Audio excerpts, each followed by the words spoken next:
Kumusta mga kasaliksik? Maraming mga bagay sa mundo natin ang hindi pa nalalaman ng mga tao.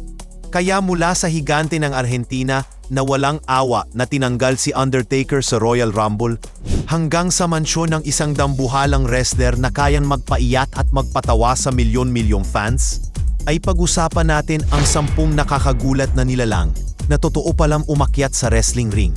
Kaya kung handa ka na, ay simulan na natin. Number 10, higante ng Argentina. Isang nilalang na para bang isinilang hindi sa mundo ng mga ordinaryong tao, kundi sa piling ng mga alamat. Ganito ilarawan si Giant Gonzalez. Sa taas niyang 8 feet, halos hindi kasya ang anino niya sa wrestling ring. Isa siyang dating basketball player mula Argentina na pinangarap maging NBA star.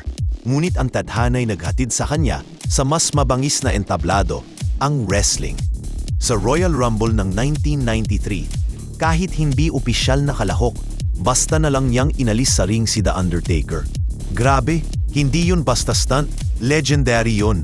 Pero sa likod ng lahat ng ito, dala rin niya ang bigat ng pagkakaroon ng seryosong sakit sa kalusugan.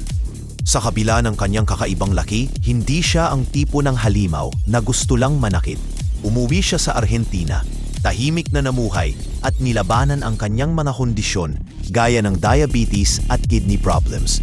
Kahit maikli lang ang karir niya, hindi siya kailanman nalimutan. Isa siyang paalala na minsan, ang tunay na higante ay hindi lang sa katawan, kundi sa presensyang kayang magpahinto ng buong arena. Number 9, Sid na mapanganib. Paano kung biglang pumasok sa ring ang isang 6'9" na halimaw na may titig na parang uulan ng galit? Ganoon ang dating ni Sid Vicious o mas kilala sa iba't ibang pangalan gaya ng Psycho Sid at Sid Justice. Sa bawat hakbang niya sa arena, parang may lindol. Sa lakas ng kanyang signature move na powerbomb, para kang binagsakan ng gusa sa pagwawala. Sa bawat laban niya, hindi mo alam kung sino ang babagsak, kalaban niya o siya mismo sa kabaliwan ng kanyang estilo. Ang karir niya ay parang roller coaster mula WWE, WCW hanggang ECW. Lahat ng iyon ay nayanig sa kanyang presensya. Sa dami ng napanalunang championship at nasirang kalaban, isa lang ang tiyak. Hindi mo gugustuhing makaharap ang isang kagaya ni Sid sa loob ng ring. Number 8, alamat ng kamatayan. Sa sandaling tumunog ang gong, mararamdaman mo na agad ang pagbabago sa hangin. Dumarating na si The Undertaker, isang 6'10" na nilalang mula sa dilim. Hindi lang basta wrestler, kundi isang alamat. Mula taong 1990, pinamunuan niya ang kakaibang takot at paghanga ng milyon-milyong fans sa buong mundo. Mayroong kakaibang lakad, mata na parang walang kaluluwa, at isang aura na kahit ang pinakamalalaking pangalan sa industriya ay tila natutunaw sa harap niya. Pero hindi lang puro drama, The Undertaker ay isang tunay na atleta. 21 sunod-sunod na panalo sa WrestleMania. Wala pang nakagagawa niyan. Mula kay Shawn Michaels hanggang kay Brock Lesnar, lahat sila ay sumailalim sa bangis niya. At kahit lampas 30 taon sa industriya, nanatiling relevant si Deadman. Isa siya sa iilang nilalang sa wrestling na hindi lang kinatatakutan, kinikilala rin bilang pamantayan ng kahusayan. Number 7, gintong higante ng Amerika.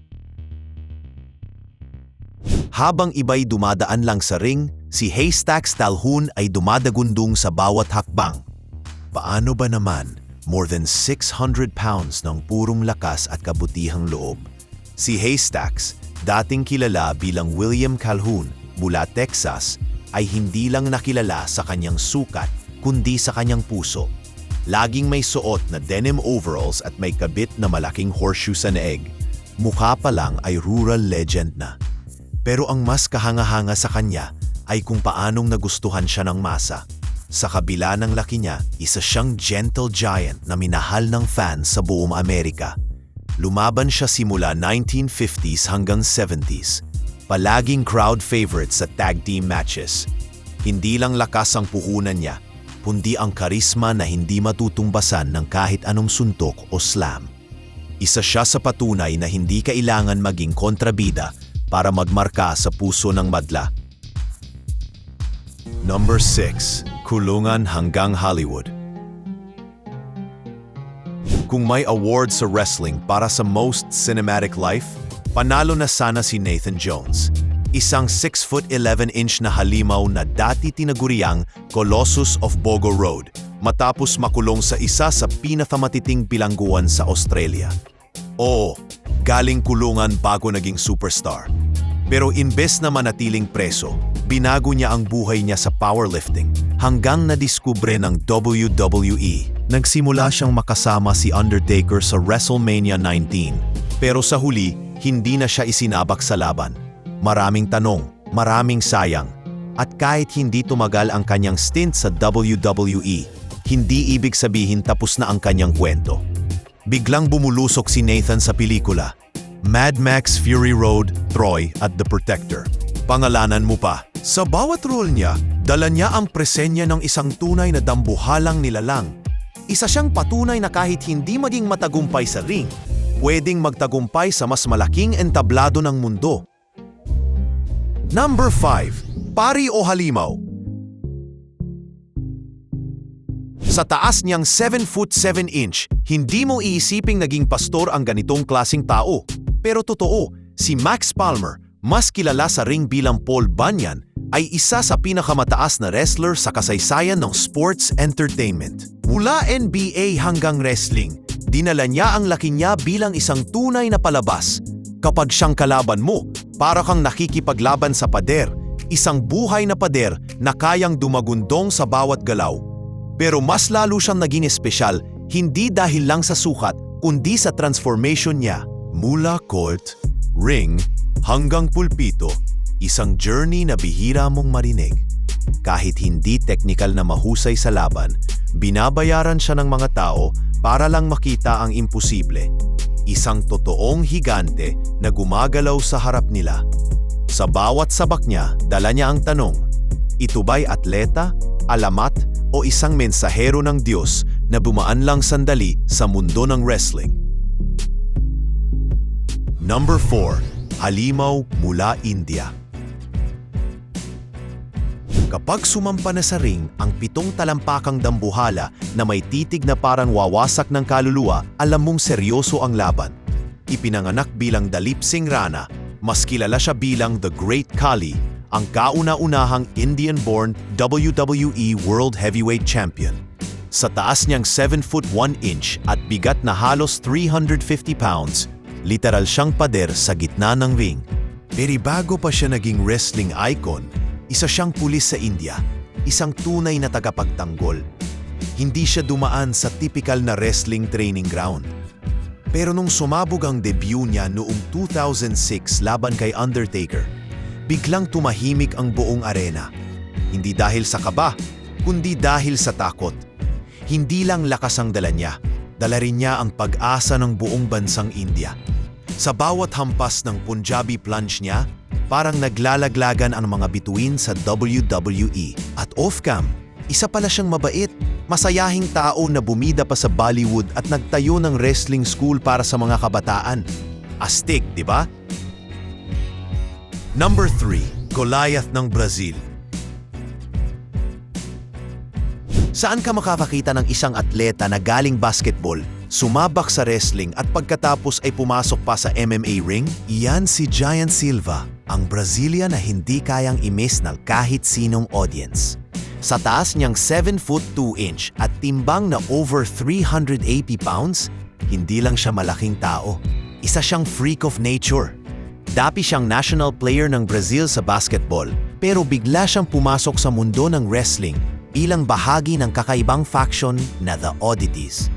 Hindi man siya naging world champion, naging paborito siya ng fans dahil sa quirky personality niya at sa sobrang unique na presence sa ring.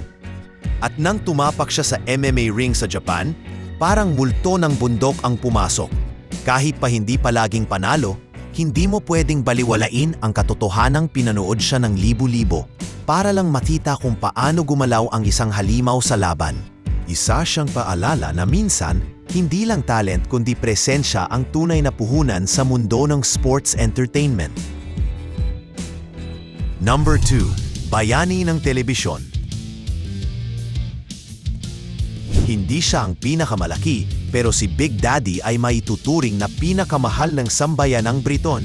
Isang 6'6" na haligi ng karisma at purong lakas, kinatawan niya ang kasiyahan at pagkakaisa tuwing Sabado ng hapon sa TV. Sa kanyang puting buhok, malalaking braso at mapaglarong ngiti, para siyang lolo ng buong wrestling fans ng UK. Hindi lang siya wrestler, isa siyang institusyon na pinanood ng bata, matanda at buong pamilya. Ang rivalry nila ni Giant Haystacks ay isa sa pinakatanyag sa kasaysayan ng British wrestling. Hindi lang ito laban ng lakas, kundi laban ng puso at kasaysayan. Kahit na puro mabibigat na suntok ang pinakakawalan sa ring, si Big Daddy ay laging may dalang tuwa sa bawat laban. Ginawa niyang tahanan ang ring at binigyan niya ng dahilan ang mga manonood para muling maniwala sa kabutihang nananatili kahit sa gitna ng gulo. Sa kanya, wrestling ay hindi lang laban, isa itong selebrasyon. Number 1. Higante ng lahat ng panahon. Si Paul White, na mas kilala sa ring bilang Big Show, ay hindi lang basta malaki. Siya ang sukatan ng pagiging isang modernong higante sa wrestling. Isang 7 foot tall na dambuhala na may bigat na lampas 400 pounds. Pero tayang gumalaw na parang isang cruiserweight. Mula sa kanyang debut sa WCW bilang The Giant, hanggang sa kanyang pagsabog sa WWE noong 1999, agad siyang nagmarka bilang dominanteng puwersa sa industriya. Pero hindi lang puro lakas ang inaalok ni Big Show. Isa siya sa iilang wrestler na payang maging halimaw sa isang linggo at katatawanan sa susunod. Nakipagtambalan kay John Cena, sumayaw sa ring at pinaiyak ang fans sa mga emosyonal na promos. Versatile ang tawag dyan. Marami siyang napanalunang titles: World Champion, Tag Team Champ, Hardcore Champ. Pangalanan mo pa. Pero ang tunay na kayamanan niya ay ang kakayahan niyang manatiling mahalaga sa loob ng maraming taon sa isang larangang mabilis magpalit ng muka.